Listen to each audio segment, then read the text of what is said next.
You're listening to a Countout Podcast.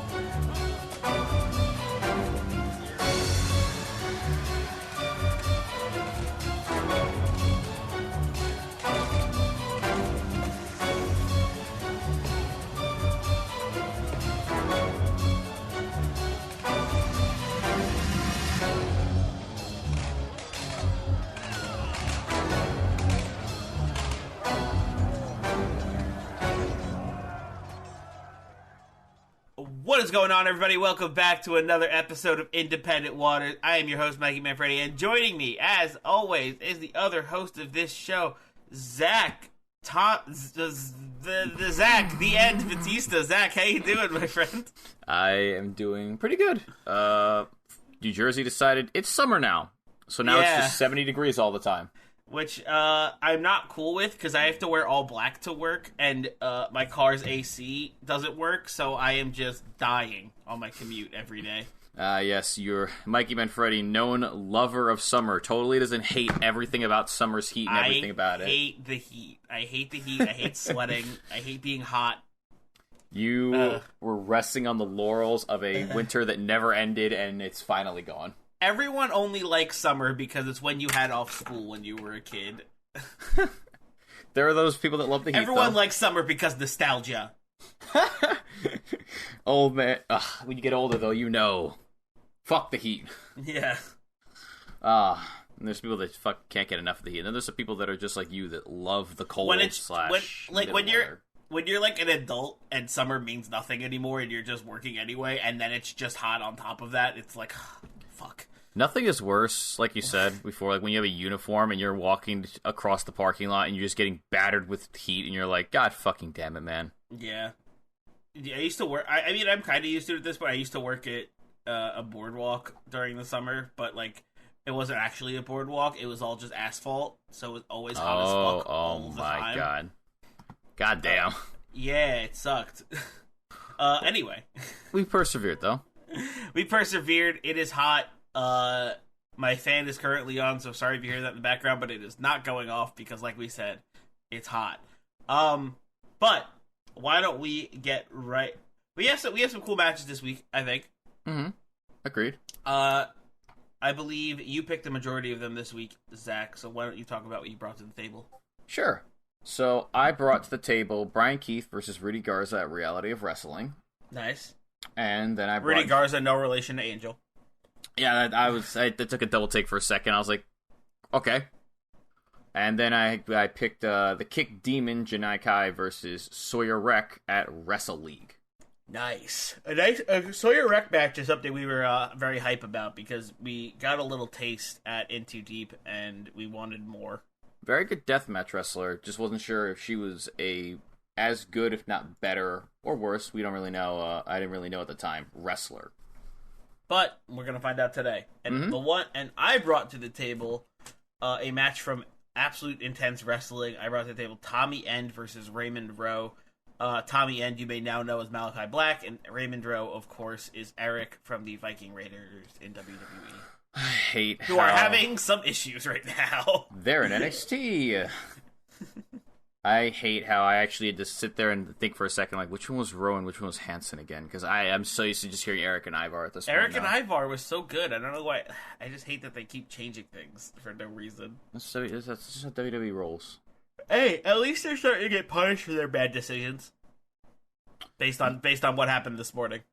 Yeah, I mean, we'll have to wait and see for details on that. If you don't know, just look up Sasha Banks and Naomi walking out. If you've heard this this week, if you haven't already heard it, it's everywhere in the wrestling world. It's wild, but it also has nothing to do with independent wrestling. So why don't we get into our matches? We're not going to talk about mainstream wrestling. We're going to talk about independent wrestling, the good shit. WWE who? We're here to talk about stuff like AIW, GCW, Pro Wrestling Legacy, a myriad of other fun promotions. Yes. So let's get into our first match, which I believe we decided was going to be Bryan Keith and Rudy Garza's match. Yes. Bryan Keith and Rudy Garza from Reality of Wrestling. What did we think about this one? I thought this was a very good match. Me too. I thought it was solid. These two really showed... It was a really good showcase for both of these guys' skill sets, I think. Mm-hmm. So the slight context I will give the people at home, because I always try to give at least some context if there's any for a match. I'm so glad you do that, because I just watched the match blind, and I'm like, yeah, it was good. So this match was from the description of the actual video itself. Thank you, Reality of Wrestling, for making this easier on myself. I don't have to go searching through Wikipedia pages. This is the opening match of their Rise to Wrestling Royalty one-night 16-man single elimination tournament match. Whoa. This is an opening round match between Bryan Keith and Rudy Garza. Garza being a member of the Renegades, I believe. Yes. And his whole shtick that they were going to this match is that he could only win matches with the other Renegades' help, but oddly enough, he had come out by himself. And if you've not heard of Bryan Keith is the badass bounty hunter of this entire promotion that will kick the shit out of you with really stiff punches and the fastest kicks in the West, I believe is what they've given him. Yeah, the fastest kicks in the West. Move over, Hangman. Move over fucking... move over Bryan Danielson. Move over Malachi Black. But, so yeah, the basic gist of this match going into it is that these competitors wanted to end this match as quickly as possible because they had another, 3 matches they would have to go through if they won this match. Mm-hmm. And evidently, once we get into this match, you'll realize that does not really happen for them, for this match. Yeah, it does not. They both put out a really good start of this match. So, unfortunately, we don't immediately get to the violence of the match starts because Garza, being the shithead heel that he is, as I alluded to at the beginning, immediately runs to the ropes and is like, "Yeah, get him off me, ref," even though he didn't even get on him at all yet. So he gets out the corner, shoves Keith. I can't get him off you. He hasn't even started doing anything. Yeah, he hasn't even walked toward, what the fuck? So he shoves Keith when he gets out of the corner. Keith gets a cheeky little roll up here, and he thinks for a second when Garza gets him, he's like, "I should slap you across the face for that shit you just did." He's like, "But no, you're not worth it." You're not worth it. I love that. It's just like, I could slap you across the face right now for what you just did there, but I'm not gonna. Yeah. So then the two finally lock up, and Keith gets the upper hand thanks to a hammerlock, wrist lock, and a snapmare with a punt kick to Garza's back. Yeah, nice little soccer kick, huh? But as I alluded to before, Keith doesn't really think Garza is really worth it at this point, so he gives him a chance to get up and recover, and Garza, he takes a moment. He's like, "Okay, test of strength." And Keith's like, "Okay, fine. Sure, why not?" And he uses it as a cover to sucker kick Keith in the gut, except Keith catches his foot, which only further pisses him off at this point. So then he whips a chop across Garza's chest several times, and at this point, I would like to say, Bryan Keith's chops and kicks are fucking disgusting in this match. Yeah, he really laid into Garza. Yeah, Garza did a really good job of selling these, but these things were, quote-unquote, like gunshots. Yeah, they were. I always love me some good kicks and chops like that. Mm-hmm. So this pleased me. Probably not Garza, though. Garza then tries to strike his way back into the match, but Keith puts him down quickly with a stiff forearm to the face, followed by an Irish whip into a back elbow to the face, which causes Garza to go to the outside to recover. And of course, as I said, he is the heel of this match, so he has to take fucking 10, what feels like eternity on the outside, walking around, gets to the ropes. "Ref, move him back, make sure he's not near me." Ref moves him back, slowly gets his way in, just drawing out as much time as he possibly can, you know what I mean? Mm-hmm. And then eventually, I'm like, alright, now beat his ass. And if I recall correctly, So he eventually gets into the ring, and Keith actually goes right at him, and I think he's going to get his ass beat. And then Garza basically takes his hand and just jams his whole fist into Keith's eye. It's like the most aggressive punch to the face. To go with a saying from another thing, he was digging for gold in Keith's eyes. I was like, Ref, hold on here. Ref, you got to do something here, please. Mm-hmm. And once he finally gets him off him, he snapmares Keith, kicks him in the back, a punt kick, as Keith did before his payback, and he's like, "Yeah, that's my kick." But boy, did he make a mistake here, because when he turns his back to Keith, Keith just gets up, turns him around, brutally knees him in the gut, Snapmares him and kicks him in the back again, and then kicks him across the chest. And at this point now, Keith has begun talking shit to him.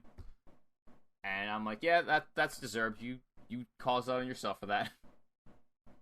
Kicks the hell out of Garza's chest. He starts disrespectfully kicking him in the face and smack-talking him, which I thought was hilarious. That, like, you and I always had this thing where the heel kicks the face in the like that, like, disrespectfully, and it usually means they're doomed. But in this match... Yeah, they're like, huh? Huh, what are you going to do about it? And then they're like, I'll show you what I'm going to do about it, and beat the hell out of the other person. If this time the face was just like, yeah, what you going to do, bitch? Huh? Yeah. You got all that, talk all that shit, and now you're fucking down for the count. And then... And there's even a point here where, like, Garza, like, if I recall correctly, he catches one of Keith's kicks. Yes. But then Keith just chops him across the back of the neck and kicks him in the chest it's like, again. you caught my kick? How about my hand? My hand to the back of your neck, boy. Yeah, now that your hands are full, here's mine. I loved it. However, Garza gets out of this predicament by back elbowing and forearming Keith in the face, and it actually knocks his mouth guard out of his mouth. Yeah, a solid elbow. It looked like Garza looked like he just put his whole body into it. Mm-hmm. And to his defense, up until this point, he was getting his ass beat. So I can't even blame him for throwing everything to the one elbow he got in. Yeah, you just gotta do it sometimes, man. Mm-hmm. And boy, does he take every moment he can to punish Keith for that. He starts to, like, run his face across the ropes, choke him out with the ropes, grind him down. Mm-hmm.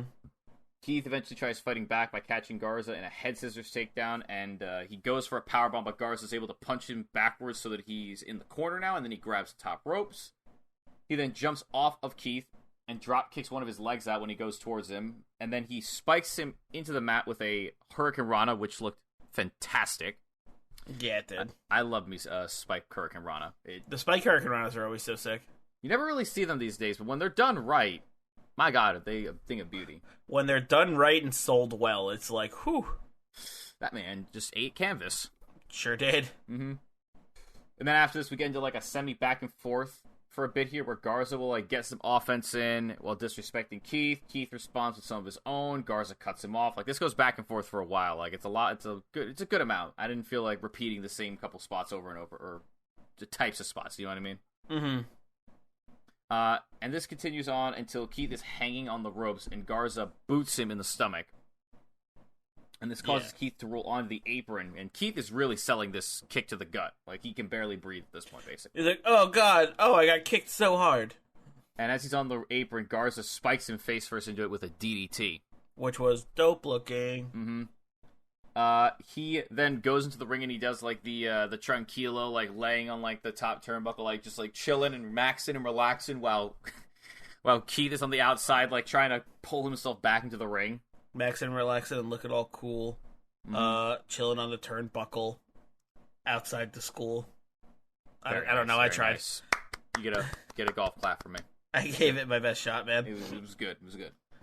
And then once Keith gets to the ring, he immediately knees him in the ribs, spikes him into the mat and then spikes him in the mat with a double underhook DDT. Yes. The contrary to what Garza thought would happen, Keith kicks out of this. Yeah, which was he was very frustrated. So much so that he even starts to argue and put his hands on the ref. I like how the ref, he puts his hands on the ref, and the ref is not having it, and he shoves Garza. And as he shoves Garza, Keith's like, now's my chance, and just rolls him up as he's falling backwards. He does kick out of this, though. He's not going to get put away that easily. No, but it would have been really funny if he did. It would have been hilarious. But, so then these two go back and forth, jockeying for control, and Keith is able to drop Garza with his own DDT, then a roundhouse kick to the side of the head when he gets up, and then he drives him into the mat with the rodeo DDT for the win. Which is kind of like, if you've ever seen, like, the, how do I put this? Like, it's like he gets his opponent in a DDT, and he, like, jumps up in the air, and then he just full sends it back down the other direction. Yeah. Didn't Mickie James used to do that? Wasn't that, like, her old finisher? I think you're right about that. Didn't, like, her DDT was the one she used to like, do, like, the handstand, basically? She would, like, jump up and then come back down? Mm-hmm. Yeah, now I'm thinking about it, if I recall correctly, it was called the Mick DDT. Yeah. It was like that. It was basically exactly that. Yeah. But, overall, I thought this was a great match. There was a lot of good selling and character work between these two of them. Like, I didn't talk about it in the match, but, like, throughout the whole match, Garza was being just He was being such a little bitch of a heel, and I loved it. Sure was. And my God, when he was on top, he was just like the most smug, like just punchable face you could have seen in that ring, and it was great. And I also thought the pacing of this match was solid as well. There wasn't really a lot of downtime outside of the one bit where there's a lot of back and forth, but that's fine. You know, you wanted to they wanted to show off that while Garza may need help, and while Keith is probably better than him in one-on-one, he's not going to go down without a fight. Yeah, it was still a solid back and forth though. I think, you said, everyone played their parts really well. I think everyone, both competitors really were able to showcase what they were best at doing. You know, I think their styles played into each other very well, and they had good chemistry throughout the match. Everything went pretty smooth, and I thought it was pretty solid. Oh, now that I almost forgot. I give this match a high meh. Forgot to mention that. I also gave it a high meh. It was pretty good, and I enjoyed it very much, and you should definitely go check it out. Yeah. Okay. Yeah, let's move on. Yeah, moving on to our next match today, we got Sawyer Wreck versus Janae Kai from Wrestle League. This is for the Wrestle League Women's Championship, and this is at the time of this match held by Janae Kai. It was odd, honestly, to see this match at first, because I saw it's like a prototype version of what Janae Kai and Sawyer Wreck would become later. Yeah, it feels like they were young in this one. Like Janai still had how long ago was this match uploaded? Let's see. Hold on, let me look. Yeah, you keep talking. I'll go look. Sawyer had on a full wrestling gear. She had on she was a green kind of black design full body gear. Janai still had all her hair. She didn't have her makeup on. It was like a whiplash. It was kind of like, oh god, this could be a throwback. Back when we did early episode when I found the Kira Hogan match where it was before she became Kira Hogan. Oh, you did? Yeah, you remember that? Yeah, right. It was a while ago. It was with, I want to say is it Elena Black? I think her name is? Yes. Elena Black, now Cora Jade. Yes, I believe it might have been. I forgot who it was. It was a prototype of two wrestlers, and I remember seeing Kira Hogan being like, "Holy, what the fuck? That is early ass Kira Hogan." So what? It's nice. It's kind of one of the benefits of independent wrestling is that you can find where people were at points in their career, and you can see their characters slowly develop. We even had a Tommy End match before he even got to Malachi Black, where his look in this match when that match was more like it. But we'll get to that in a little bit. Malachi Black or Aleister Black even. Yes. In WWE, if that's where you knew him from. Anywho, so let's get to this match. Yeah, it looks like the Janai Kai Sawyer Wreck match was from 2 years ago. So you made how much things could change in over 2 years then? 2 years is a long time, even though it does not feel like 2 years is a long time at this point in my life. Facts. Okay, so starting off this match, Wreck shoves Janae Kai back to the corner because if you don't know, Wreck is insanely tall, and Janae Kai is not. It's very much this match is the epitome of power versus speed here. Yeah. It's just Wreck trying to overpower Janae Kai and Janae Kai trying to outspeed Wreck, and that is this whole match's dynamic. Yeah, there's a point here where at the beginning of the match where Kai repeatedly tries to shoulder tackle Wreck to the floor, and it has no effect. And the only time something happens is when Wreck's like, okay, I'm done sitting here, and she just blows through Kai with her own shoulder tackle. Yeah. And Kai tries to fight back with some kicks, a crossbite off the top rope, but Wreck catches her and slams her down into the mat with a body slam. She then tries to pick Kai up and slam her again, but Kai fights back by countering into a chokehold until Wreck grabs her by her hair and just throws her over her shoulder into the mat.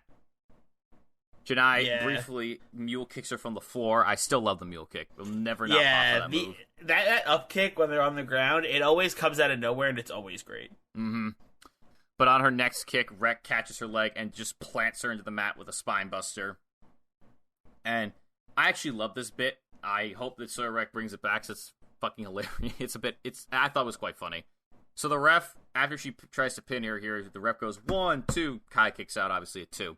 So she grabs Janai's head and just slams it into the mat over and over again. But she goes 1 slam 2 slam, 3 slam. And she goes, see, that's 3, ref. That's how it should be. And I'm like, I love this so much. Just mocking the ref. Fantastic. Yeah. Mocking the ref while also just beating Kai's head into the ground. It's fantastic. Honestly, I'd be happy if wrestlers did stuff like that, besides, the classic shoving or arguing with them. Mm-hmm. Could be fun.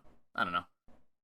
Anywho, from here, as Mikey said, this is the epitome of power versus speed. Wreck just uses her size and power to step on and knock Kai around the ring, despite her best efforts. And eventually, the things do start to turn for her for the better, because after she takes a chop to the chest from Wreck tries to chop her again, and Kai ducks it, and then, honestly, she just unleashes a barrage of palm strikes to Wreck's chest. Like, it's... yeah. If you've ever seen Mortal Kombat and you know Kung Lao, do you know who that is, Mikey? Yes. Yeah, you know when he does X-ray, he just beats the shit out of you with his hands over and over again. That's what this was. Yeah. Like what's that guy from Street Fighter who does like the right? Probably E Honda. I think so. The palm strikes, yeah. That was what Kai did, and Wreck felt it for sure. Yeah. She tries to throw Kai back into the corner. And she jams her boot into Kai's neck, and then Kai, what I was unexpectedly as far as I was concerned, she grabs said leg and she turned it into an ankle lock. Yeah, this was a sick little like twist on the norm, where it's just like, oh look, the heel's being the heel and choking the face in the corner. Oh no, I guess they're just gonna get away with it and be like, haha. But Kai was like, nah, not today, and just grabbed the foot and locked it in ankle lock. Yeah, like, it was like, oh, damn. And then, so then Rex's like, I got the rope. So then Kai just beats the shit out of her back, and then she back elbows her in the face, and they're both forced into opposite corners here, if I recall correctly. Yeah. Yeah, so Kai beats the shit out of her back with several strikes, and she grabs the ropes, because, yeah, no, you're not going to get away from this. Mm-hmm. And she eats a back elbow to the face then, and is forced back into the corner. And Wreck's the first of their feet, and she chases Kai to the corner, hits her, then Irish whips her into the opposite corner, and she goes to hit another running strike on her, but Kai moves out of the way and kicks her in the gut several times. Pump kicks her into the rope 3 times, kind of like, what's the word here? Like, like those, like a paddle ball, like where it's got like the little, like, what's the word? The rubber ball that you hit it backwards and it bounces back. Mm-hmm. It's like that. Like what is it? Like the paddle ball? Like yeah, exactly, like that. That's literally what this is 3 times. Like, she bounces off the ropes. I keep doing the motion, and I keep forgetting this is an audio medium, even though we've been doing this podcast for, 85 episodes now? I still do visual bits for you here on the Zoom. It's honestly, it works. You and I both talk with our hands. Literally. Oh, man. Maybe we could do some Patreon exclusive content for that. Who knows? Anywho, so after getting paddleball 3 times into the ropes with pump kicks, she drops Wreck with a cutter, which I remember looking really good. Unfortunately, though, for Kai, this doesn't put Wreck away, and it leads to the two of them kind of on their knees facing each other, and they just begin to trade strikes with each other until Wreck nails Kai with a mean forearm to the face and sets her up for a choke slam. And I don't know why, but the crowd, which, by the way, fucking hated Wreck and loved Kai, really? I know, it wasn't even like a heel face hate either. It was just like whenever Kai got anything going, the crowd would explode. But then as soon as Sawyer Wreck was doing anything, the crowd was like silent. They just did. It wasn't even like there was no boos or anything. It was like weird how so dead the crowd was. They heckled her at one point. It's not even like Sawyer Wreck was doing it's not even like the match was bad. Yeah, it was, which is why it was so weird. They were just silent. They just did not like her nearly as much as Kai. So then she puts her in a chokeslam, and the crowd immediately starts booing the hell out of her. And I'm like, I feel like I have missed context here. Why does a chokeslam suddenly change your opinion of her? But okay. Unless I'm misremembering this. And anyway, the moment she lifts Kai up, Kai jumps over her shoulder and kicks out the back of her leg, which causes her to fall into the ropes. And then she turns around to get revenge for that, but instead Kai kicks out her leg again, and this time hits a spinning roundhouse kick to her chest as she's falling over, which looked fantastic, and finally gets the win. Fun fact, I think this is the first Janae Kai match I've actually seen her win. Really? I've seen, like, if I recall correctly, like 5 Janae Kai matches in every fucking match. Like Yoya, who's part of Team Yokai, they always lost, no matter what. And I was always like, why can't they just win? Like, what? What? Just give me the win. And finally they won, and I was very happy to see them finally win. Because I literally was like, I have no idea what their finisher is. They've lost every match I've seen them in. Oh, no! I literally have never seen their finisher. They always lose. I don't know why. It's like, I think I was talking about this before during one of the crossover episodes for the countout, where I was like, yeah, no, it's just going to come out of nowhere. I'm not going to expect the Janae Kai win. And sure enough, here it is. It finally happened. Janae Kai defending her title against Sawyer Wreck here. Mm-hmm. Beto, so Mikey, what's your vibe on this match? I liked it.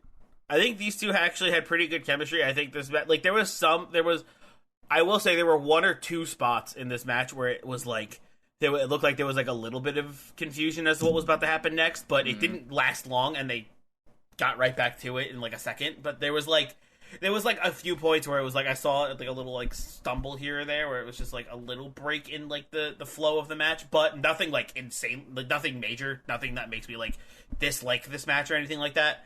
Mm-hmm.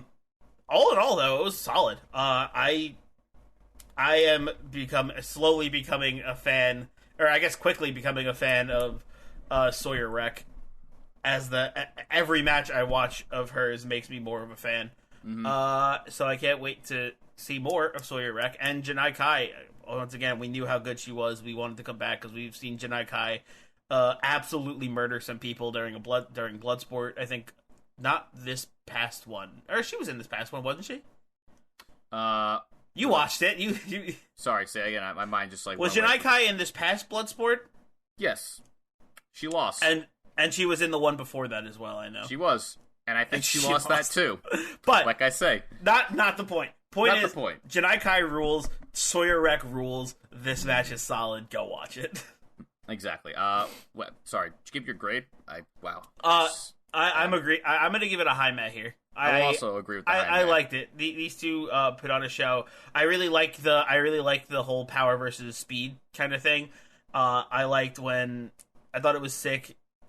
Whenever Kai would like throw those big flurry of strikes, that Sawyer Wreck just stood her ground and would just like come back and just nail her with one big one or like shove her off. You know, it made it like a very David versus Goliath kind of scenario, and it made for a solid match. You know, now I think about it, the reputation these two had with the crowd was very David Goliath. Goliath beats the shit out of David. No one cheers at all. Silence. David beats Goliath with a stone. Everyone explodes. Like, yeah, fuck Goliath.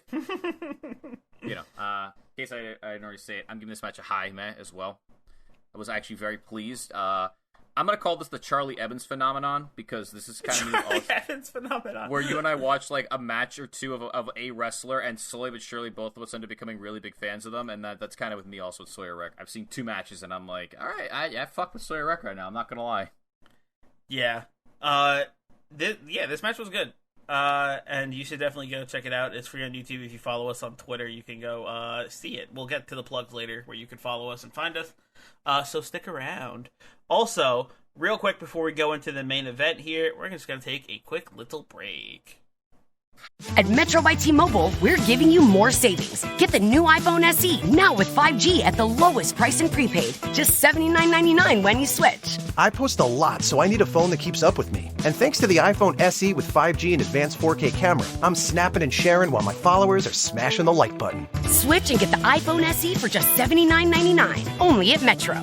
Limited time offer, in-store only, price per 64GB model with eligible ports, $60 plan and ID. See 5G device coverage and access details at metrobytmobile.com. I forgot about the ads. I almost did too. All right, we are back.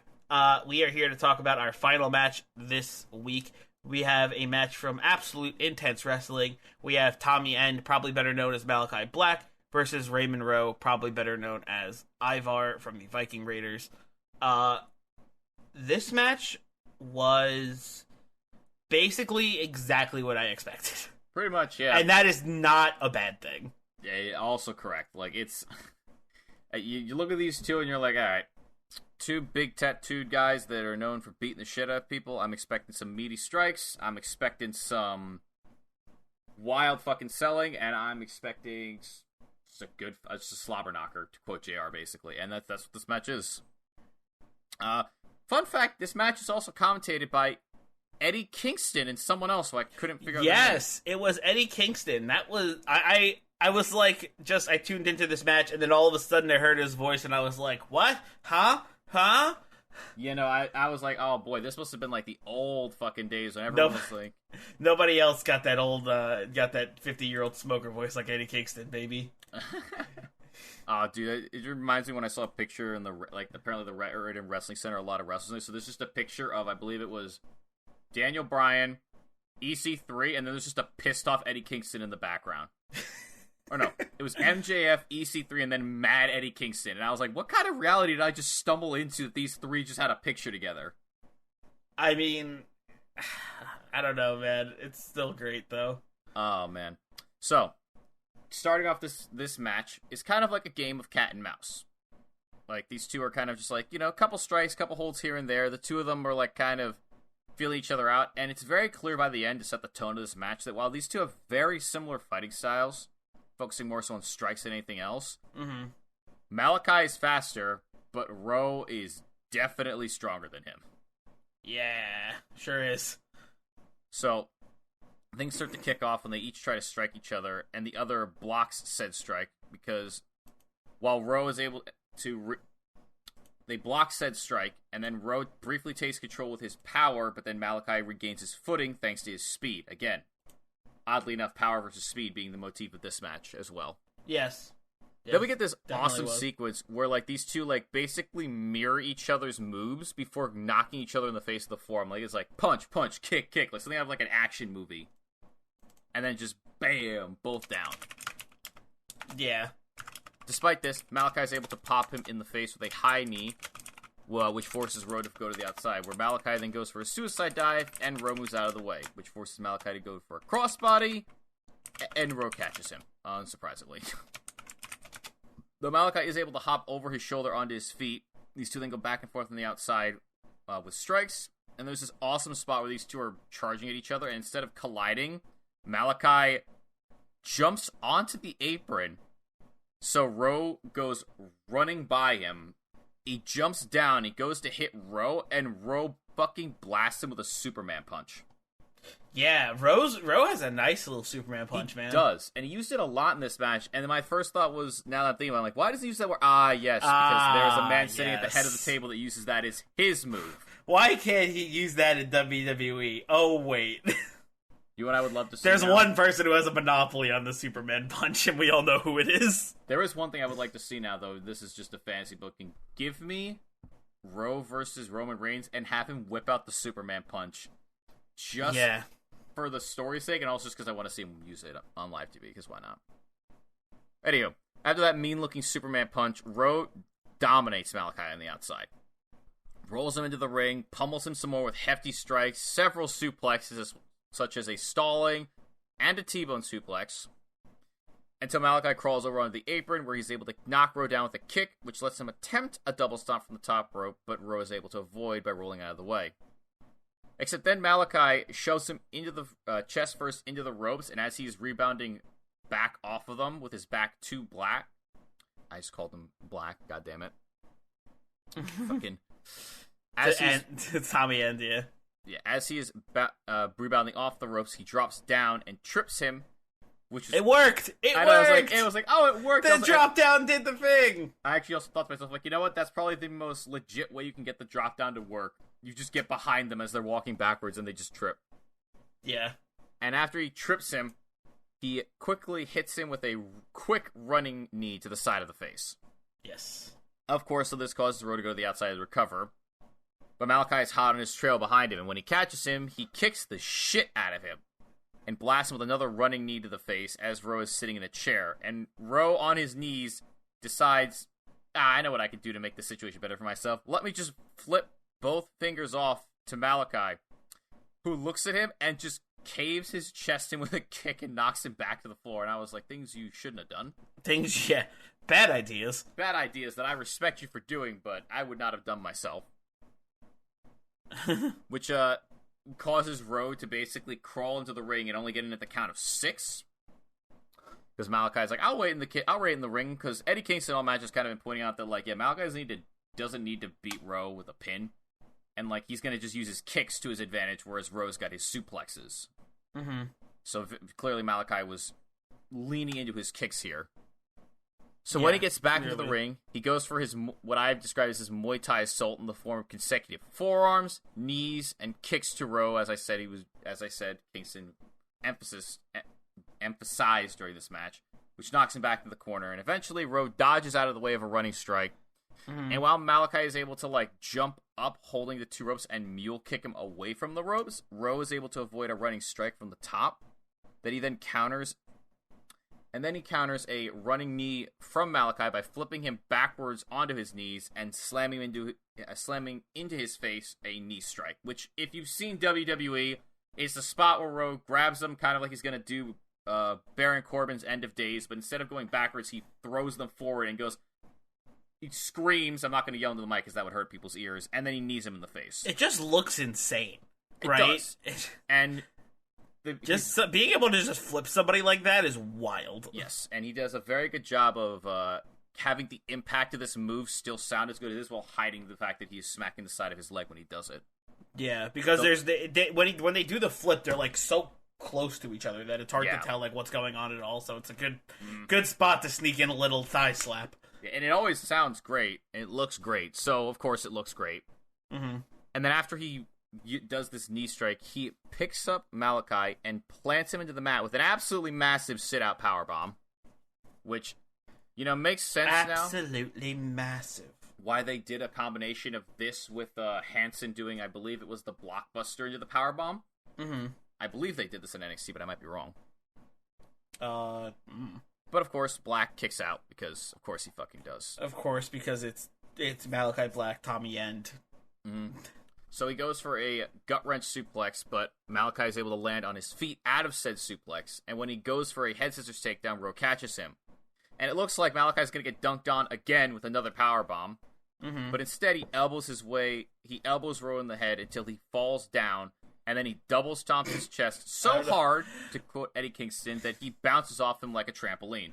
I don't know why the sentence, he elbows Rowe so hard until he falls down, made me laugh. It's a little thing. But I just picture Rowe running up to, like, the ref being like, I fell down. Help, I fell down. Can't get up. Like a little kid who just got, like, a scrape on their knee. I fell down and got a boo-boo. Oh, my God. Anyway. Anywho. So then, out of nowhere, as Malakai picks Rowe up, Rowe locks him in an ankle lock. I was like, hello? Okay. So Malakai gets the bottom rope, and rather than just getting the rope break, he actually hops back up to his feet on one foot, jumps over Rowe, pushes him into the corner, and going back to his old bag of tricks, Rowe tries to do that overhead throw into, like, the knee to the face, like, throw combo that I talked about before. But Malakai lands on his feet instead, and roundhouse kicks him in the side of the head. Which then leads to Malakai falling with a double stomp from the top rope, a spinning heel kick to the side of the face, also known as the Black Mass, as it would become in WWE. Yep. And then a bridging German suplex. And this combo looked fucking sick. I fucking love this shit. Yes, it sure did. But and then when absolutely bananas. When Rowe kicked out of it out, she was genuinely surprised. I was like, that's it, it's done. He hit him with the Black Mass, he's dead. A double stomp, he's dead. No. You told me go fuck yourself. So he picks him up, Rowe clocks him in the face with the forearm, knocks him down, and then he collapses to the floor again. They each get back up. Malakai unloads into Rowe with a combination of knees and kicks. Muay Thai in this bitch with his running knee to the side of the face. And then he screams, "You're dead, bro," and he goes to run the ropes, but unbeknownst to him, Rowe has gotten up and is right behind him. So when he rebounds off the ropes, he turns around and sees no one's there. He's like, wait, what the fuck? And as he turns around again, Rowe runs into him and just bashes his face in with running double knees to the face. Yeah. Sick. Again, it's just these two have ridiculous chemistry. And again, another question of why does Rowe not do these double knees to the face? They look fucking awesome. Because WWE doesn't want him to shine. That or Rowe just can't do them now. Maybe. I don't know. Anywho. Malachi kicks out of this, though, so Rowe looks genuinely surprised that he kicks out. He's even so shocked that he grabs this ref like it's like a pinch me, tell me I'm not dreaming that he fucking kicked out of that. You're fucking kidding me. Yeah, he like grabs the ref by the shirt and he's like, are you serious? So, it was weird. He wasn't like angry, he was more like aghast. He was more like, fucking, are you kidding me? No fucking way. It's like, that's cap. No fucking shit. Yeah, that's cap. They're just like, no, it was 2. I promise you, it's 2. So, taking a play out of Rowe's book here, when Malachi gets picked up, he locks Rowe in his own submission hold, this one being an octopus.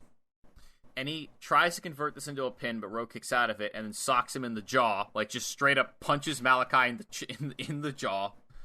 They both fall and collapse to the ground with him. Mm-hmm. Then we get in a very cool spot where they both like simultaneously spin up and around and like are face to face with each other on their knees. They both just like slide back into the opposite corners, get up, stare at each other, and they just collide. Forearms, kicks with each other. And I have to say, these are probably the meatiest sounding strikes of the whole match. Like, they were really fucking laying it into at this point. Yeah. Like, oof. Could feel the pain from watching it. And then it comes to an end when Rowe hits Malachi with another Superman punch, and Malachi responds with a running knee to his face. And as a result, he goes to the top rope to hit Rowe with a double stomp again, but this time Rowe gets up, stops him with strikes, and then slams him into the mat with an avalanche gut-wrench suplex off the top rope, which must have sucked ass to fucking take. For sure. Malachi then gets up. They give each other pretty much everything they've got at this point. Malachi hits a spinning heel kick. Rowe goes to throw him forward and knee him in the face again, except he has to adapt it because Malachi blocks it, so instead he throws him up in the air and knees him in the back of the head, and then jumping double knees him in the face again. Malachi kicks out of it again, so he picks him up and goes for a full Nelson suplex. As a result, Malachi counters it with a fucking spinning, jumping kick to the side of the face, which I've never fucking seen, but looked awesome. But Rowe gets a rope break after this when he goes to pin him. And when Malachi immediately goes on the attack after this, Rowe knees him in the face and hits him with another sit-out powerbomb that he kicks out of again. So he manhandles Malachi by lifting him up off the ground and kneeing him in the back of the head on the way down. Like, he literally picks him up and throws him in the air, and just his head lands on the back of his knee. And that's enough to get him the win. Yeah. It's like it's hard. It's like a GTS neckbreaker almost, but he like spins him. I really enjoyed the strikes in this match, but the one thing I most enjoyed about this match was this match very much felt like the epitome of two people with the same like class, but they spec'd into a different skill tree. That's how I ended up coming out. Like it was very much like, all right, I can do this and you can do this, but I have kicks. He's like, but I can throw you around like a rag doll. I have kicks. Well, I have suplexes. And it's kind of like a matter of like, okay, I guess who's gonna. It's kind of outsmart because you could very much tell they knew each other's fighting fighting styles throughout this match. Mm-hmm. The only complaint I do have about this match is that it did last a bit too long at points for my taste, but that's because it had a very stop and go pace to it at points. Mm-hmm. Kind of similar to the Keith and Garza match we talked about before. Though this one I enjoyed a bit more because whereas this one had more of a stop and go pace to it, like it's just the strikes. The whole match as a whole, I enjoyed a bit more. You know what I mean? Yeah. What about you, Mikey? I've talked for a minute and a half, so. Yeah, you've been talking about like exactly what I've been thinking about this match. It's just very good. Like I said before, these two have amazing chemistry. It feels like they probably have been working together for God knows how long. They have always kicked the shit out of each other, and they are two very similarly. They have two very similar styles, and I think that works well for both of them because they know each other inside and out at this point, and they know kind of what they're gonna do. So it makes for an awesome match because they can come up with cool reversals and fun like spots here and there, and just all in all, this match was really solid. And these two just murdered each other with hard strikes. And I think I'm gonna give it a mark out. This one was really fucking good, and I was really into it. I'm gonna give it a high meh. Okay. I Did like it cross that bar for you? Nah, I think the honestly for me, I think it was literally just a stop and go pacing at the end, and the fact that this match went on for longer than I thought it was going to, that took me out of it a bit. But like I said at the start, it's literally exactly what I want it to be. Like it was not a bad match. Mm-hmm. Simply didn't reach that for me, as you said. Yeah. Hey man, sometimes it just doesn't get there, but for me it did. I thought it was really good. I thought it was ridiculous that these two just threw literally everything they had at each other, and just like, you know, absolute insane kicks, awesome suplexes, awesome holds, just all around. For me, it was just awesome. So I was into it. Mm-hmm. But yeah, that is all of our That is all of our matches this week. Yeah, holy moly! Yeah, holy moly! That was a bit of a longer one than usual these days. Mm-hmm. But that is everything this week. So why don't we leave you with a little bit of a preview for what we got coming up next week? We got some cool matches. I picked the majority of them, so I will go through my two, and then Zach, you can say what you brought to the table. Mm-hmm. I brought to the table Super Flash versus Dastan from Pro Wrestling Legacy. We have gone over Pro Wrestling Legacy matches in the past. They have all been really good, so I can't wait to see what this one holds.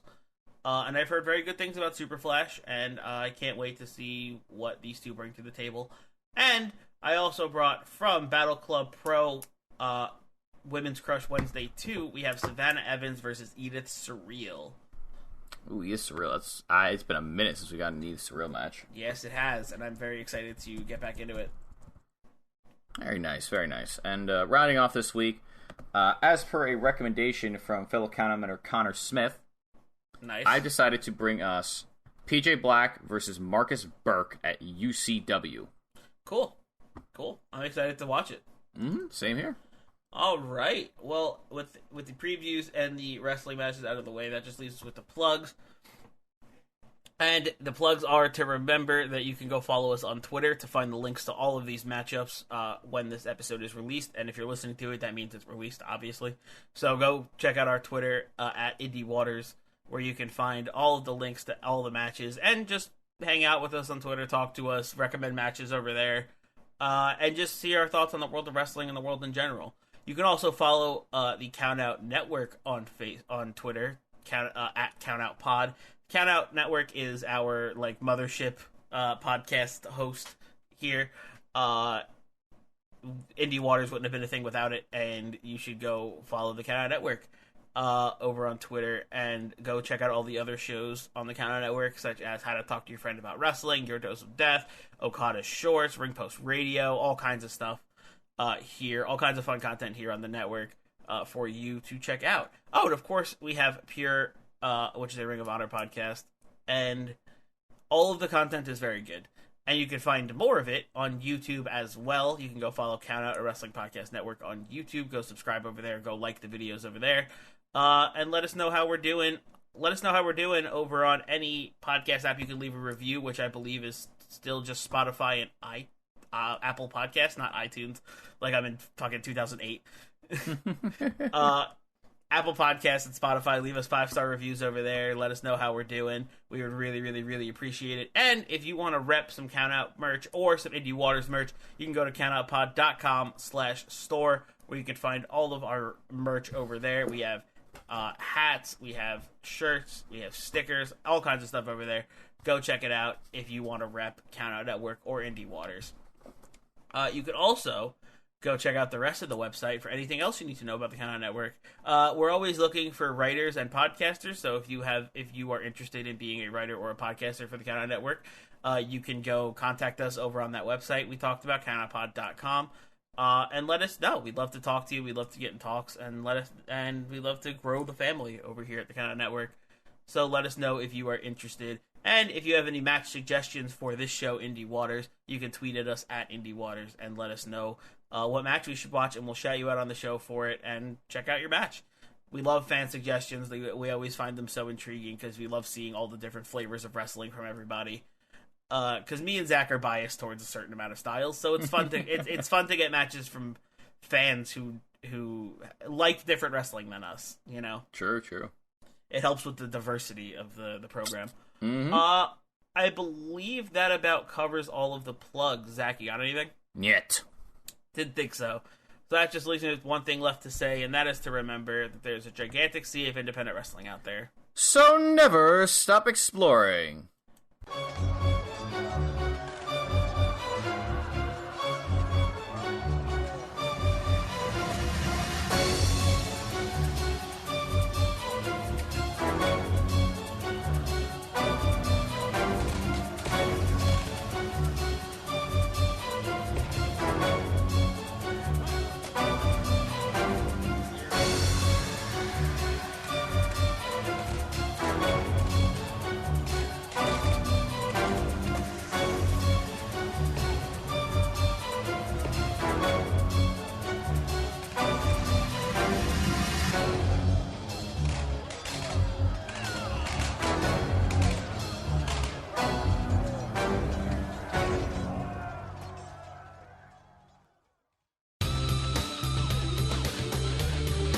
This has been a Count Out Podcast. Hey guys, gals, and non-binary pals.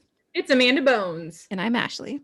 of How to Talk to Your Friend About Wrestling, the podcast on the Count Out Wrestling Podcast Network, a weekly show where we talk about all of our favorite things, babes, blood, and brutality. We also talk about other fun things, like is Kenny Omega finally too tan? And how much blood is too much blood? Because that looks like way too much blood. So join us on the adventure of teaching me, Amanda Bones, about wrestling.